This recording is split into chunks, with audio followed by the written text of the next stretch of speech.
Hello friends, welcome to மக்கள் சேவை channel. இன்றைக்கி நம்ம ஒரு சூப்பரான இன்ஃபர்மேஷன் பற்றி தான் பார்க்க போகிறோம்.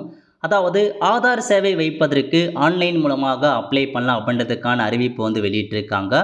ஸோ இப்போ இந்த ஸ்கீமுக்கு யார் யாரெல்லாம் அப்ளை பண்ணலாம், எப்படி அப்ளை பண்ணுறது, இதை பற்றின மொத்த இன்ஃபர்மேஷன் தான் இந்த வீடியோ வந்து பார்க்க போகிறோம். இந்த வீடியோ ஸ்கிப் பண்ணாமல் ஃபுல்லாக பாருங்கள். அது மட்டும் அல்ல, இந்த வீடியோ நிறைய பேருக்கு ஷேர் பண்ணுங்கள். ஓகே, நீங்கள் சிஎஸ்சி மற்றும் இ சேவைக்கான ஐடி வச்சுருக்கீங்க அப்படின்னா சிஎஸ்சி மற்றும் இ சேவைக்குன்னு தனியாக நம்ம ஒரு சேனலை வந்து க்ரியேட் பண்ணியிருக்கோம். அந்த சேனலில் எல்லா அப்டேட்டுமே ரெகுலராக வந்து போஸ்ட் பண்ணியிருக்கோம். அதுக்கான லிங்க்கை நான் டிஸ்கிரிப்ஷன் வந்து கொடுத்துட்றேன். அந்த சேனலை நீங்கள் சப்ஸ்கிரைப் பண்ணி வச்சுக்கோங்க. எல்லா அப்டேட்டுமே ரெகுலராக உங்களுக்கு வந்து சேரும். ஓகே, ஸோ இப்போதைக்கு ஆதார் சேவா கேந்திரா அமைப்பதற்கு சிஎஸ்சிலேருந்து ஒரு அப்டேட்டை வந்து கொடுத்துருக்காங்க பாருங்கள். ஸோ சிஎஸ்சி வச்சுருக்கீங்க அப்படின்னா மட்டும்தான் இந்த ஸ்கீமுக்கு உங்களால் அப்ளை பண்ண முடியும். இப்போ நம்ம பேசிக்காக இதுக்கான எலிஜிபிலிட்டி என்ன அப்படின்னு பார்த்தலாம். யூசிஎல். ஸோ யூசிஎல் தான் வந்து சொல்லுவாங்க ஆதார் சேவை அமைப்பதற்கு. அதை பற்றி பார்க்கலாம். Okay, to apply for UCL service through CSC VLE should be eligible on following condition. So நீங்கள் வந்து இந்த ஆதார் சேவை அமைக்க போகிறீங்க அப்படின்னா கீழே சொல்லியிருக்க இந்த 5 கண்டிஷன் இருக்குது அப்படின்னா மட்டும்தான் உங்களால் அப்ளை பண்ண முடியும். ஸோ ஃபஸ்ட் என்ன அப்படின்னு பார்த்தீங்கன்னா, should be a CSC VLE for more than 12 month. So நீங்கள் ஒரு சிஎஸ்சி விஎல்இயா 12 மாதத்துக்கு மேலே இருக்கணும், அதாவது 1 இயருக்கு மேலே நீங்கள் இருக்கணும் அப்படின்னு மென்ஷன் பண்ணியிருக்காங்க. உங்கள் சிஎஸ்சி ஐடி வாங்கி ஒரு வருஷத்துக்கு மேலே ஆகுது அப்படின்னா நீங்கள் அப்ளை பண்ணலாம். First criteria. Next should have been activate in DSP மற்றும் மேண்டட்டரி சர்வீஸ் அட் மென்ஷன் பண்ணியிருக்காங்க. அந்த டிஜிட்டல் சேவா போர்ட்டல் இருக்க பாருங்கள், அது வந்து ஆக்டிவாக இருக்கணும். சம்மந்தப்பட்ட சர்வீஸ்லாம் நீங்கள் ஓரளவுக்கு பண்ணியிருக்கணும் அப்படின்றத சொல்லியிருக்காங்க. ஒரு நல்ல டிரான்சாக்ஷன் இருக்கணும் அப்படின்னு மென்ஷன் பண்ணியிருக்காங்க. Should be a BC. நீங்கள் வந்து பார்த்தா பேங்க் பிசியாக இருக்கணும் for more than 6 month. So 6 மாதத்துக்கு மேலே நீங்கள் பேங்க் பிசியாக இருக்கணும் அப்படின்னு மென்ஷன் பண்ணியிருக்காங்க. ஸோ வந்து பார்த்தா பப்ளிக் செக்டார் பேங்க்லேயோ அல்லது ப்ரைவேட்லேயோ வந்து பார்த்தா நீங்கள் பேங்க் பிசியாக இருக்கணும் அப்படின்னு மென்ஷன் பண்ணியிருக்காங்க. 3வது கண்டிஷன். அதுக்கடுத்து இஃப் ஏ பிஎஸ்யூ பிசியாக இருக்கீங்க அப்படின்னா நீங்கள் transaction not less than 250 average in last 3 month. So நீங்கள் 250 டிரான்சாக்ஷன் பண்ணியிருக்கணும் அப்படின்னு மென்ஷன் பண்ணியிருக்காங்க லாஸ்ட் 3 மந்தில். ஆர் ஏர்னிங் கமிஷன் எபோ 3500 ரூபாய் through BC with mandatory 20 days login அப்படின்னு மென்ஷன் பண்ணியிருக்காங்க. ஸோ பேங்க் பிசியாக இருக்கீங்க அப்படின்னா 250 டிரான்சாக்ஷன் மேலே லாஸ்ட் 3 மாதத்தில் பண்ணியிருக்கணும், அல்லது வந்து 3500 ரூபாய் நீங்கள் கமிஷன் மட்டுமே 3500 ரூபாய் எடுத்துருக்கணும் அப்படின்னு வந்து சொல்லியிருக்காங்க. இது 4வது க்ரைட்டீரியா. அதுக்கடுத்து 5வது க்ரைட்டீரியா என்ன அப்படின்னு பார்த்தீங்கன்னா, நீங்கள் ஒருவேளை ப்ரைவேட் பேங்க் பிசியாக இருக்கீங்க அப்படின்னா so active in BC with minimum 30 transaction per month. So 30 transaction per month இருக்கணும் ஆவரேஜாக இன் லாஸ்ட் 3 மாதம் கொடுத்துருக்காங்க. அல்லது minimum disbursement of 5 lakh loan through bank BC. So 5 லட்ச ரூபாய்க்கு லோன் நீங்கள் வந்து டிரான்சாக்ஷன் பண்ணியிருக்கணும் மற்றவங்களுக்கு அப்படின்னு சொல்லியிருக்காங்க. ஸோ இதான் உங்களுக்கான criteria. If above criteria are met you can fill in the Google form mentioned below only VLE with DSP மற்றும் ஆக்டிவ் பிசி த்ரூ சிஎஸ்சி அப்படின்னு மென்ஷன் பண்ணியிருக்காங்க. ஸோ இதான் உங்களுக்கான இன்ஃபர்மேஷன். பேசிக் எலிஜிபிலிட்டி அப்படின்னா டிஜிட்டல் சேவா போர்ட்டலில் நீங்கள் நல்ல டிரான்சாக்ஷன் மேண்டட்டரி சர்வீஸ்லாம் பண்ணியிருக்கணும் அப்படின்றத கொடுத்துருக்காங்க.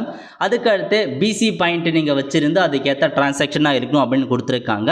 இதெல்லாமே இருக்குது அப்படின்னா நீங்கள் அப்ளை பண்ணுங்கள். அதுக்காக கூகுள் ஃபார்மையும் வந்து ப்ரொவைட் பண்ணியிருக்காங்க பாருங்கள். ஸோ இதுதான் உங்களுக்கான கூகுள் ஃபார்மாக கொடுத்துருக்காங்க. UCL request BC only to be filled அப்படின்னு மென்ஷன் பண்ணிட்டாங்க. ஸோ பிசியாக இருக்கும் மட்டும் தான் ஃபில் பண்ணுற மாதிரி இருக்கும். அதுக்கடுத்து முக்கியமான இன்ஃபர்மேஷன், அந்த பிசி வந்து பார்த்தா சிஎஸ்சி மூலமாக டேக்கன் பண்ணியிருக்கணும். நீங்கள் வந்து பார்த்தா நார்மலாக வெளில போயிட்டு பேங்க் மூலமாக டேரெக்டாக பிசி வாங்குறது கிடையாது. த்ரூ சிஎஸ்சி மூலமாக நீங்கள் பிசி பாயிண்ட் வச்சுருக்கீங்க அப்படின்னா நீங்கள் தான் அப்ளை பண்ண முடியும். ஓகே, ஸோ எப்படி ஃபில் பண்ணலாம் அப்படின்னா ஃபஸ்ட்டு நேம் கேட்டிருக்காங்க, நேம் கொடுத்துக்கோங்க.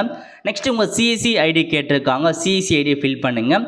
அதுக்கப்புறம் உங்கள் டிஸ்ட்ரிக்ட் கேட்டிருக்காங்க. நெக்ஸ்ட்டு மெயில் ஐடி கேட்டிருக்காங்க. அதுக்கப்புறம் மொபைல் நம்பர் கேட்டிருக்காங்க. நெக்ஸ்ட் உங்களுக்கான பேங்க் பிசின்னு எதை மூலமாக வச்சுருக்கீங்க, பிஎஸ்யூ பேங்க் மூலமாகவோ ப்ரைவேட் பேங்கான்னு கேட்டிருக்காங்க. எந்த பேங்க் பிசி வச்சுருக்கீங்களோ அதை சைட் பண்ணிக்கோங்க. ஸோ அதுக்கப்புறம் எந்த மாதிரி டிரான்சாக்ஷன்லாம் பண்ணியிருக்கீங்க அப்படின்றத நீங்கள் வந்து கொடுத்துக்கோங்க. ஸோ எந்த மாதிரி டிரான்சாக்ஷன், அதாவது பார்த்தா பர் மந்த்துக்கு 250 டிரான்சாக்ஷன் இருக்கணும். ஸோ ஆவரேஜாக கொடுத்துருக்காங்க. அதேமாரி வந்து பார்த்தா அக்ரி லோன் வந்து பார்த்தா டிரான்சாக்ஷன் பண்ணியிருக்கணும். ஆக்டிவ் இன் ஆல் ஸ்கீம், இந்த ஸ்கீம்லாம் இருக்க பாருங்கள். பிஎம்ஜேடிஒய், பிஎம்எஸ்பிஒய், பிஎம்ஜேஜேபிஓ அந்த மாதிரி ஸ்கீம் எல்லாமே ஆக்டிவாக இருக்குன்னு கொடுத்துருக்காங்க.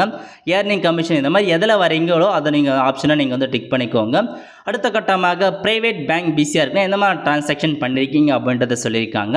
அதுக்கப்புறம் டிஎஸ்பி டிஜிட்டல் சேவா போர்ட்டலில் எவ்வளோ டிரான்சாக்ஷன் பண்ணியிருக்கீங்க, ஸோ 200க்கு மேலேயோ அந்த மாதிரி எவ்வளோ டிரான்சாக்ஷன் மொத்தமாக பண்ணியிருக்கீன்றத நீங்கள் லாகின் பண்ணி செக் பண்ணி பார்த்து அதுக்கு அதே மாதிரி கொடுத்துக்கலாம்.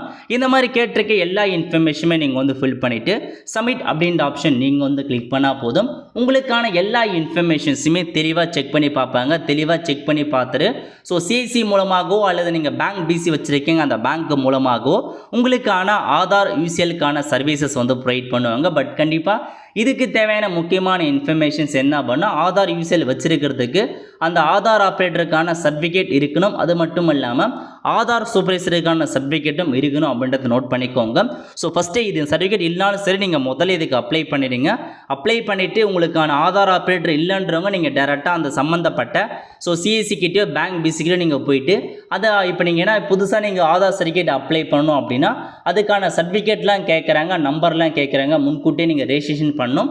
அதுக்கான கோட் நம்பர் அக்கௌண்ட் எல்லாமே அவங்க தான் க்ரியேட் பண்ணி கொடுக்குறாங்க. ஸோ அவங்ககிட்டே நீங்கள் வாங்குற மாதிரி இருக்கும். ஸோ ஃபஸ்ட்டு இந்த எலிஜிபிலிட்டி இருக்குது அப்படின்னு கூகுள் ஃபார்மை ஃபில் பண்ணிக்கோங்க. ஃபில் பண்ணதுக்கப்புறம் அவங்க எந்த மாதிரி இன்ஸ்ட்ரக்ஷன் கேட்குறாங்களோ அதெல்லாம் நீங்கள் வந்து க்ரைட்டீரியாவை கொடுத்து அப்ளை பண்ணிட்டு அதுக்கப்புறம் கூட நீங்கள் உங்களுக்கான ஆதார் ஆப்ரேட்டர் மற்றும் ஆதார் சூப்பர்வைசருக்கான எக்ஸாம் எழுதி அதுக்கான சர்டிஃபிகேட்டை அப்புறமா கூட நீங்கள் வந்து வாங்கிக்கலாம். ஓகே, ஸோ இப்போதைக்கு இதான் உங்களுக்கான இன்ஃபர்மேஷன். நிறைய பேர் வந்து ஸோ ஆதார் ஐடி எப்படி வாங்குறதுன்னு கேட்டிருக்கீங்க. ஸோ இதான் உங்களுக்கான பேசிக் எலிஜிபிலிட்டி க்ரைட்டீரியா. இந்த க்ரைட்டீரியாலாம் உங்களுக்கு இருக்கா அப்படின்னா நீங்கள் கூகுள் ஃபார்மை ஃபில் பண்ணி யூசிஎல் ஆதார் வாங்க பாருங்கள். ஒல்ல ஃப்ரெண்ட்ஸ், கண்டிப்பாக இந்த பிடிச்சா லைக் பண்ணுங்கள். அது மட்டும் அல்ல இந்த வீடியோ நிறைய பேருக்கு ஷேர் பண்ணுங்கள். அடுத்த ஒரு நிலையில் சந்திப்போம். நன்றி, வணக்கம்.